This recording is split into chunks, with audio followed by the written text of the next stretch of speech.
So friends, notification వివరాల్లోకి వెళ్ళే ముందు మన సబ్స్క్రైబర్స్ ఎవరైతే ఈ వీడియోని చూస్తుంటారో మీ తాలూకా ఎడ్యుకేషన్ క్వాలిఫికేషన్ ఏంటో ఒక్కసారి కామెంట్ బాక్స్లో టైప్ చేయండి. సో దాన్ని బట్టి ఏ గవర్నమెంట్ జాబ్ వీడియోస్ నోటిఫికేషన్స్ చేయాలో కూడా నాకు కూడా ఒక క్లారిటీ అనేది వస్తుంటుంది. ఇంకా మన ఛానల్ ఇంప్రూవ్ చేసే అవకాశం అయితే ఉంటుంది. Hello friends, welcome to Bharatiya government jobs Adda YouTube channel. నేను మీ శరత్ చంద్ర. ఇంటర్మీడియట్ పాస్ అయ్యి ఒక మంచి క్లరికల్ క్యాడర్ ఉద్యోగం సాధించాలనుకున్న ప్రతి ఒక్క అభ్యర్థికి కూడా అద్దరిపోయే నోటిఫికేషన్ అయితే వచ్చిందండి. ఇందులో lower divisional clerk, postal or sorting assistant, data entry operator, ఈ విధంగా 3 రకాల పోస్టులతోటి దేశవ్యాప్తంగా ఉన్నటువంటి అన్ని సెంట్రల్ గవర్నమెంట్ ఆఫీసెస్లో కూడా 6,000కు పైగా వేకెన్సీస్ తోటి ఒక భారీ నోటిఫికేషన్ అయితే వచ్చింది. ఆంధ్రప్రదేశ్ మరియు తెలంగాణ రాష్ట్రానికి చెందిన అభ్యర్థులు ప్రతి ఒక్కరు కూడా ఈ నోటిఫికేషన్కి అయితే తప్పకుండా అప్లై చేసుకోవచ్చండి. ఎస్పెషల్లీ మేల్ అప్లై చేసుకోవచ్చు, female candidates, PWD, ex service men అందరూ కూడా అప్లై చేసుకోవచ్చండి. ఇందులో ఎవరికి కూడా ఫలానా వాళ్ళు అప్లై చేసుకోకూడదు అలాంటి రూల్స్ ఏం లేవు. ఇంకొక ముఖ్యమైన విషయం ఏంటి అంటే, ఈ నోటిఫికేషను ఈ సంవత్సరం 2020లో చాలా రేర్గా సెంట్రల్ గవర్నమెంట్ ఉద్యోగాలు వస్తున్నాయి. అందులో అదిరిపోయే నోటిఫికేషన్స్లో ఇది చాలా మంచి నోటిఫికేషన్ అని చెప్పుకోవాలి. అలాగే స్టార్టింగ్ శాలరీ వచ్చేసే దాదాపుగా 25,000 రూపాయల దాకా చేతిలోకి వచ్చే అవకాశం ఉంటుంది. ఆ తర్వాత మీ ప్రమోషన్ కేటగిరీలో అవన్నీ చూసుకుని చాలా హై శాలరీస్కి వెళ్తుందండి. కేవలం రాత పరీక్ష ద్వారా అలాగే టైపింగ్ టెస్ట్ ద్వారా మాత్రమే అభ్యర్థుల ఎంపిక అనేది ఉంటుంది. ఎక్కడా కూడా ఇంటర్వ్యూ అనేది లేకుండా మాత్రమే సెలక్షన్ ప్రాసెస్ అంతా నడుస్తుందండి. ఇందులో మీరు 3 పోస్టులకి ఒకేసారి అప్లై చేసుకోవచ్చు. కేవలం ఒక్క పోస్ట్కి మాత్రమే అప్లై చేసుకోవాలన్న రూల్ అయితే లేదు. 3 పోస్టులకి కలిపి మీరు అప్లై చేసుకోవచ్చు. అన్ని సెంట్రల్ గవర్నమెంట్ ఆఫీసెస్లో కూడా హ్యాపీగా ఆఫీస్ వర్క్ మాత్రమే ఉంటుంది తప్ప ఎక్కడా కూడా బయటికి వెళ్ళి మీరు పనిచేయాల్సిన అవసరం లేదండి. మరొక ముఖ్యమైన విషయం ఏంటంటే, ఇంటర్మీడియట్ అర్హతతోటి ఇలాంటి ఉద్యోగం సాధించాలన్న మీ లక్ష్యం అయితే కనుక ఖచ్చితంగా వీడియోని అయితే లైక్ చేయండి. లైక్ చేసినట్లయితే అందరికీ కూడా యూస్ఫుల్ అవుతుంది. And at the same time వీడియోని కూడా చాలా మందికి షేర్ చేసినట్లయితే కూడా మంచి ఇన్ఫర్మేషన్ అయితే వాళ్ళకి అందించిన వాళ్ళు అవుతారు. సో తప్పకుండా వీడియోని అయితే మాత్రం లైక్ చేయడం మర్చిపోకండి. ఈ నోటిఫికేషన్లో ఏజ్ లిమిట్ వివరాలు చూసుకున్నట్లయితే కనుక 18 నుంచి 27 సంవత్సరాల వయసు గల అభ్యర్థులు అప్లై చేసుకోవచ్చు. అండ్ అలాగే అప్పర్ ఏజ్ రిలాక్సేషన్స్ కూడా ఉన్నాయి దీంట్లో. ఎస్సీ ఎస్టీ వాళ్ళకి 5 సంవత్సరాల అప్పర్ ఏజ్ రిలాక్సేషను, ఓబీసీ వాళ్ళకి 3 సంవత్సరాల అప్పర్ ఏజ్ రిలాక్సేషను, పీడబ్ల్యూడీ వాళ్ళు అన్రిజర్వ్డ్ కేటగిరీకి 10 సంవత్సరాలు, పీడబ్ల్యూడీలో ఓబీసీ అయితే 13, పీడబ్ల్యూడీలో ఎస్సీ ఎస్టీ అయితే 15 సంవత్సరాలు, ఎక్స్ సర్వీస్ మెన్ వాళ్ళకి మీ తాలూకా సర్వీస్ బట్టి ఈ విధంగా అప్పర్ ఏజ్ రిలాక్సేషన్స్ అవన్నీ కూడా ఇవ్వడం జరిగింది. అయితే జనరల్ కేటగిరీ వాళ్ళకి 18 నుంచి 27 సంవత్సరాలు అప్పర్ ఏజ్ రిలాక్సేషన్ అనేది 1/1/2021 నాటికి 27 సంవత్సరాలు మించి ఉండకూడదు. అండ్ అలాగే 18 సంవత్సరాలు దాటి ఉండాలని చెప్పి అయితే వాళ్ళైతే మెన్షన్ చేయడం జరిగింది. ఇక్కడ వాళ్ళు ఇచ్చిన డేట్స్ని ప్రామాణికంగా చేసుకుని మీరు చూసుకుని మీకు ఎలిజిబిలిటీ ఉంటే కనుక తప్పకుండా అప్లై అయితే చేసుకోండి. దీనికి అప్లికేషన్ ఫీజు అనేది ఎస్సీ ఎస్టీ పీడబ్ల్యూడీ అలాగే ఫిమేల్ క్యాండిడేట్స్కి ఎటువంటి అప్లికేషన్ కూడా లేదు ఫ్రెండ్స్. సో మిగిలిన వాళ్ళకి 100 రూపీస్ ఫీజు అనేది ఉంటుంది. దాని గురించి నేను మళ్ళీ చెప్తాను. ముందుగా ఇప్పుడు మనం అయితే ఎడ్యుకేషన్ క్వాలిఫికేషన్ చూసుకుందాము. ఎల్డీసీ, జేఎస్ఏ లేదా పోస్టల్ ఆర్ సార్టింగ్ అసిస్టెంట్, డిఈఓకి ఎవరైతే ఈ పోస్ట్లో ఏ పోస్ట్కైనా అప్లై చేస్తున్నట్లయితే కనుక ఖచ్చితంగా ఇంటర్మీడియట్ పాస్ అయి ఉండాలని చెప్పి అయితే మెన్షన్ చేయడం జరిగింది.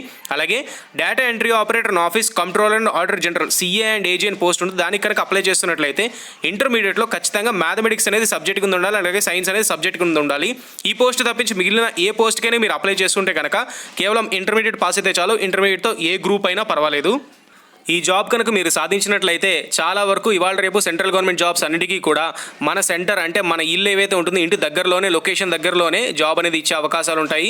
మీ ఇంటి దగ్గరలో ఉన్నటువంటి పోస్ట్ ఆఫీస్ కానీ లేకపోతే మీ ఇంటి దగ్గరలో ఉన్నటువంటి సెంట్రల్ గవర్నమెంట్ ఆఫీసెస్లో మాత్రమే ఇలాంటి క్లరికల్ క్యాడర్ ఉద్యోగాలు అనేది వాళ్ళు ఇవ్వడం జరుగుతుంది. పోస్టింగ్స్ అవన్నీ కూడా అక్కడే ఉంటాయి. అండ్ అలాగే అప్లికేషన్ ఫీజు వివరాలు చూసుకుంటే కనుక అప్లికేషన్ ఫీజు నార్మల్గా అన్రిజర్వ్డ్ కేటగిరీ వాళ్ళకి మిగతా క్యాండిడేట్స్కి 100 రూపీస్ ఉంటుంది. అండ్ అలాగే female, SC ST, PWD, ex service men వీళ్ళందరూ కూడా ఫీజు నుంచి ఎగ్జామ్షన్ అయితే ఇవ్వడం జరిగింది. ఓన్లీ అన్రిజర్వ్డ్ ఓబీసీ క్యాండిడేట్స్ మాత్రమే 100 రూపీస్ ఫీజు అనేది ఆన్లైన్లో పే చేస్తే చాలు. ఆన్లైన్లో పే చేస్తే సరిపోతుంది. దీనికి సెలక్షన్ ప్రాసెస్ విషయానికి వచ్చినట్లయితే టైర్ 1, టైర్ 2 కింద ఉంటాయి. టైర్ 1 అనేది రిటర్న్ ఎగ్జామినేషన్ ఉంటుంది, కంప్యూటర్ బేస్డ్. టైర్ 2 వచ్చేసి స్కిల్ టెస్ట్ లేదా టైపింగ్ టెస్ట్ అంటారు. డేటా ఎంట్రీ ఆపరేటర్స్కిను అలాగే లోయర్ డివిజన్ క్లర్క్ వీళ్ళందరికీ కూడా ఈ టెస్ట్ అనేది అందరికీ కండక్ట్ చేస్తారు. సో స్కిల్ 1లో పేపర్ 1, పేపర్ 2, టైర్ 1లో పేపర్ 1, పేపర్ 2 అలా కాకుండా ఇప్పుడు మిగతా నోటిఫికేషన్ చూసుకుంటే పేపర్ 1, పేపర్ 2 ఇలా చాలా ఉంటాయి. కానీ ఈ ఎస్ఎస్సి సిహెచ్ఎస్ఎల్ ఇంటర్మీడియట్ క్వాలిఫికేషన్తో ఉన్న పేపర్కి మాత్రం టైర్ 1లో ఎటువంటి పేపర్స్ లేవు, కేవలం ఒకే ఒకటి ఉంటుంది, అదే కంప్యూటర్ బేస్డ్ ఎగ్జామినేషన్. అందులో English, GK, quantitative aptitude, general awareness చొప్పున ఈ విధంగా మీకైతే ఎగ్జామినేషన్ అనేది ఉంటుంది. టైర్ 1 ఎవరైతే ఫినిష్ చేస్తారో అభ్యర్థులు టైర్ 2 అంటే స్కిల్ టెస్ట్కి ఎలిజిబిలిటీ ఉంటుందండి. టైర్ 1లో ఎక్కడ కూడా సెక్షనల్ కట్ ఆఫ్లు ఉండవు. కాబట్టి ఇదొక బెస్ట్ అడ్వాంటేజ్ ఈ ఎగ్జామినేషన్తో అని చెప్పుకోవచ్చు. సహజంగా బ్యాంక్ ఎగ్జామినేషన్స్ కానీ మిగతా ఏ ఎగ్జామినేషన్స్ చూసుకున్నా సరే సెక్షనల్ కట్ ఆఫ్ అనేది ఉంటుంది. దీనికి సెక్షనల్ కట్ ఆఫ్ లేకుండా డైరెక్ట్గా మెయిన్ కట్ ఆఫ్ అనేది తీస్తారు. ఆ మెయిన్ కట్ ఆఫ్లో కనుక మీరు టైర్ 1లో ఫిల్టర్ అయితే కనుక టైర్ 2 టైపింగ్ టెస్ట్కి అయితే వెళ్ళిపోతారు. టైపింగ్ టెస్ట్ అనేది జస్ట్ క్వాలిఫైయింగ్ నేచర్గా మాత్రమే ఉంటుంది తప్ప దాని గురించి పెద్దగా మెరిట్ సాధించాల్సిన అవసరం లేదు. టైపింగ్ టెస్ట్ పాస్ అయితే చాలండి. ఇక ఈ రిటర్న్ ఎగ్జామినేషన్ సెంటర్లు కనుక చూసుకున్నట్లయితే చీరాల, గుంటూరు, కర్నూలు, కాకినాడ, నెల్లూరు, రాజమండ్రి, తిరుపతి, విజయనగరం, విజయవాడ, విశాఖపట్నం, హైదరాబాద్, కరీంనగర్, వరంగల్ ఈ విధంగా సదరన్ రీజన్కి ఎగ్జామినేషన్ సెంటర్స్ అనేది ఇవ్వడం జరిగింది. కాబట్టి మన 2 తెలుగు రాష్ట్రాల వాళ్ళకి కూడా ఈ ఎగ్జామినేషన్ సెంటర్స్ అనేవి చాలా దగ్గరగా ఉంటాయి. కాబట్టి ఇలాంటి మంచి అవకాశాన్ని ప్రతి ఒక్కరు కూడా సద్వినియోగం చేసుకోండి. ఎస్పెషల్లీ ఇంటర్మీడియట్ పాస్ అయిన ప్రతి ఒక్క అభ్యర్థి కూడా 18 ఏళ్ళు నిండి ఉంటే కనుక తప్పకుండా ఈ నోటిఫికేషన్కి అప్లై చేసుకోవచ్చు. స్టాఫ్ సెలక్షన్ కమిషన్ ప్రతి ఏటా నిర్వహించేటువంటి SSC, CHSL combined higher secondary level 10+2 examination అంటారు దీన్ని.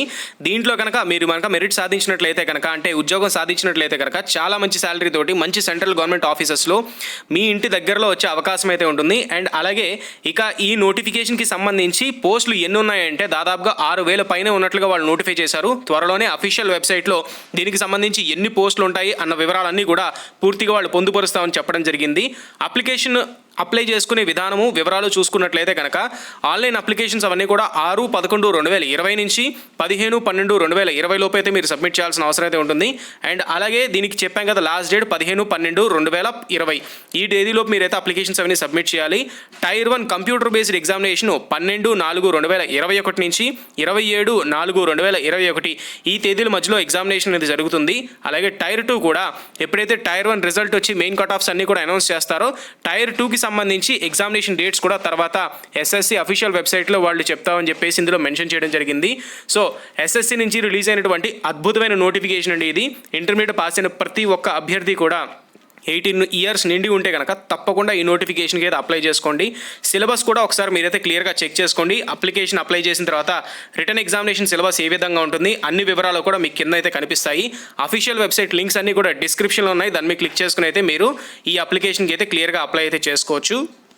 మరిన్ని లేటెస్ట్ గవర్నమెంట్ జాబ్ అప్డేట్స్ కోసం తప్పకుండా ఛానల్ని ఎవరైతే సబ్స్క్రైబ్ చేసుకోండి. ఇంకా ఎవరైనా కొత్తగా విజిట్ చేస్తే కనుక తప్పకుండా ఛానల్ని సబ్స్క్రైబ్ చేసుకుని మన ఛానల్లో చాలా లేటెస్ట్ గవర్నమెంట్ జాబ్ వీడియోస్ అన్నీ ఉంటాయండి. దాన్ని మీరు క్లిక్ చేసుకుని మీరైతే చూసుకోవచ్చు. అలాగే వీడియోని అందరికీ షేర్ చేయండి.